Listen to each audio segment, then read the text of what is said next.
Hello. Oh dear.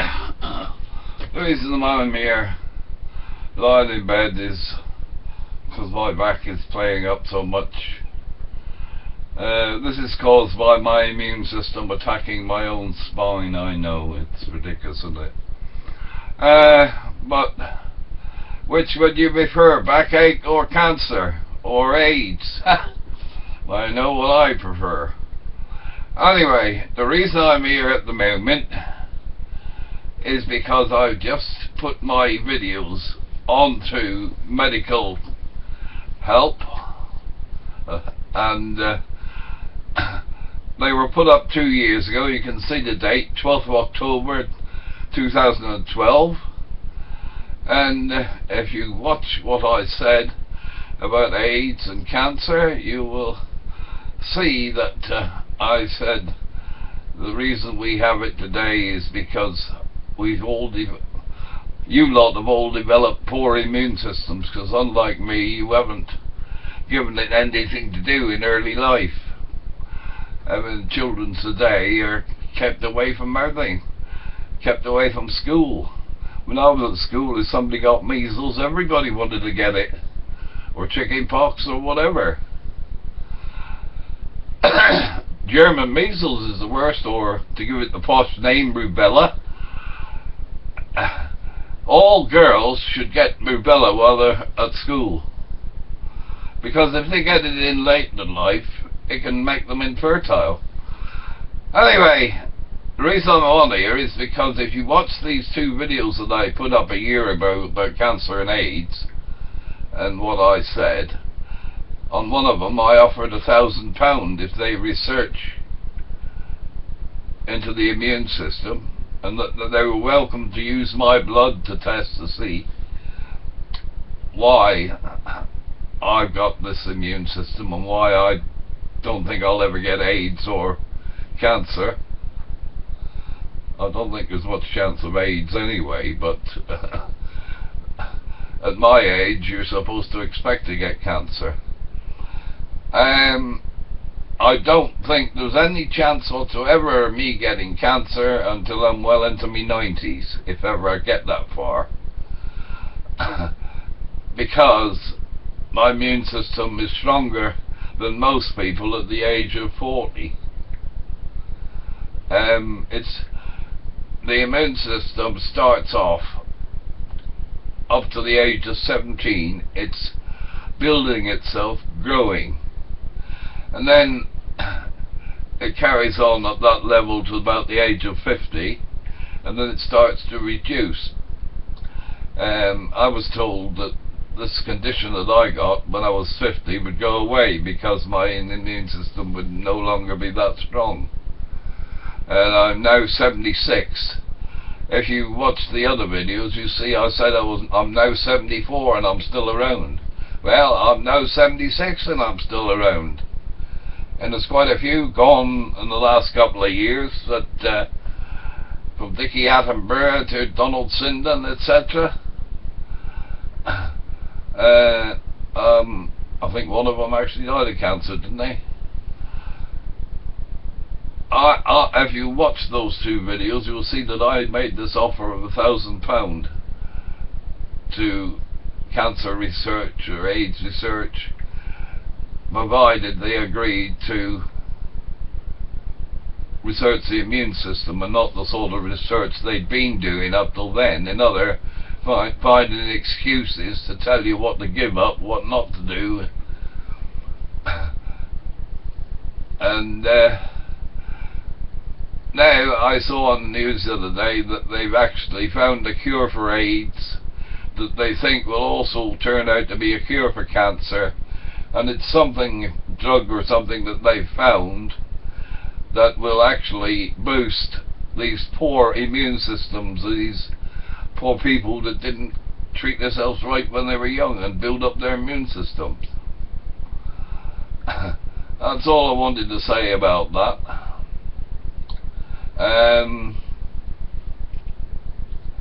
By the way, another thing is you may look at my hair and say, oh, he's got a receding forehead. But I ain't. It's the same now as it was when I was a teenager. And if you go to one of my videos called Teddy Boy Eddie, when I was there chatting up all the grammar school girls in Tavistock, you'll see that I had exactly the same forehead. That's because I'm brainy, you see. You have to have a big forehead when you're brainy. And I don't know what it is. I seem to be able to diagnose anything, from TVs to videos and whatnot. The worst of it is that if I get a problem, I can't sleep till it's finished. I'll lie in bed at night, my brain working away. What shall I do about this? I had no sleep at all last night, figuring out what I would do about what I'm talking about now. I don't know whether this is going to work even. I hope it is, but you'd think that that if they're researching into the immune system, and I'd offered £1,000 to their research, you'd think they'd have grabbed it. Now it's only £1,000, they'll say. But if you're on pension credit and you've saved up £5,000, that's a fifth of your bloody well wealth, isn't it? That's like Branson, or I mustn't call him Alan Sugar. I don't call him Lord Sugar. I call him Arnold Sugar, and I'd call Duke of Edinburgh Philip, because that's his bleeding name. I don't believe in all these titles. I don't believe in knighthoods, because they're totally meaningless. All they are is money. If you got money, you can buy a knighthood, no problem. There are certain people that, like Dickie Attenborough, that's just passed away. I would say he's earned it, but so lots of people get it, them that haven't really earned it. But I don't see that to me it's totally pointless. You see, because I respect Richard Attenborough, and so do you, and the rest of the country, whether he had a knighthood or no, for what he'd done.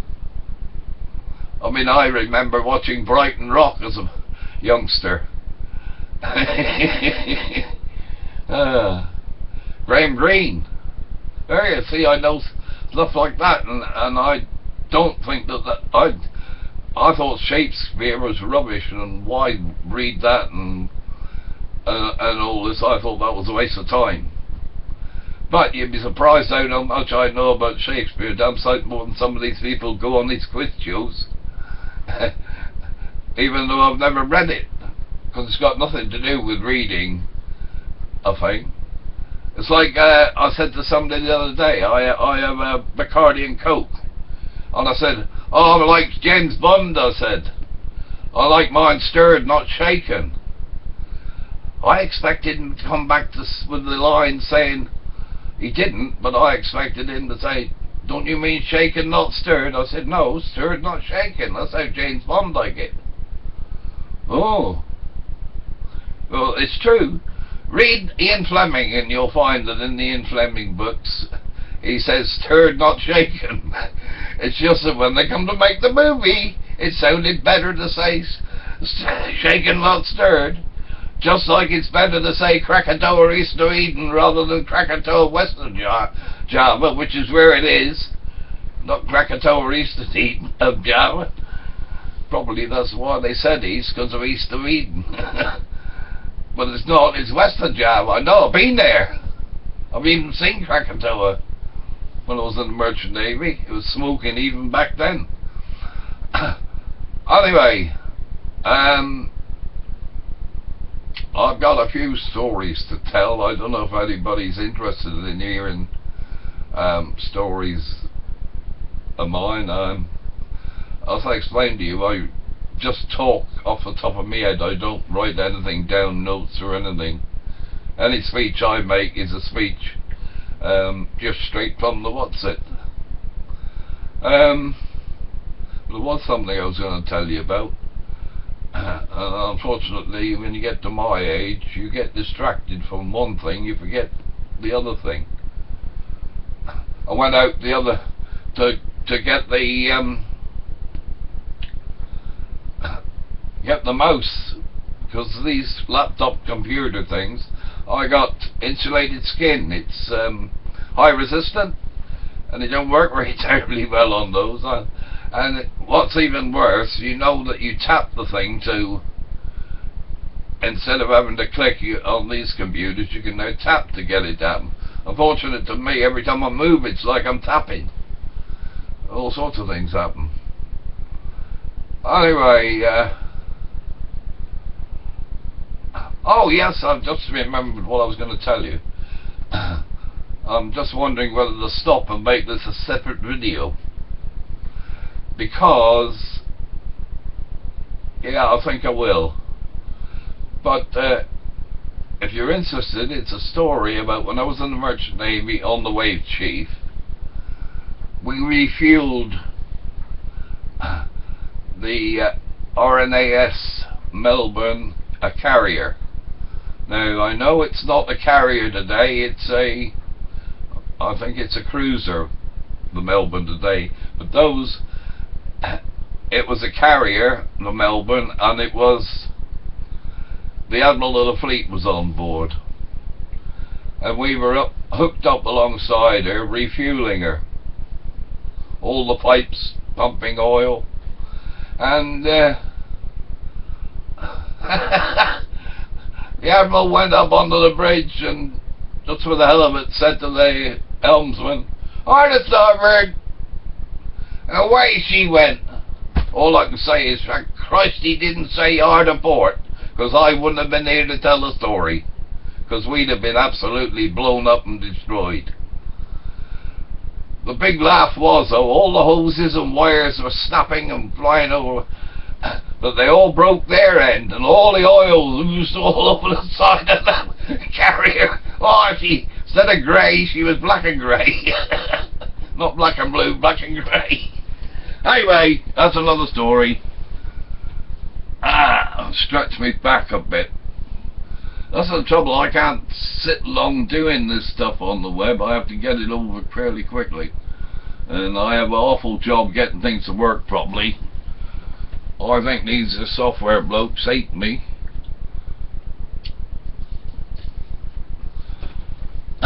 What you might not know, but I was when I was an electronic engineer, I must have been one of the first people in Cornwall to repair computers, because back then there was only one computer, that was a Commodore 64, and it was mostly schoolboys that had them for games. That's about all they used them for,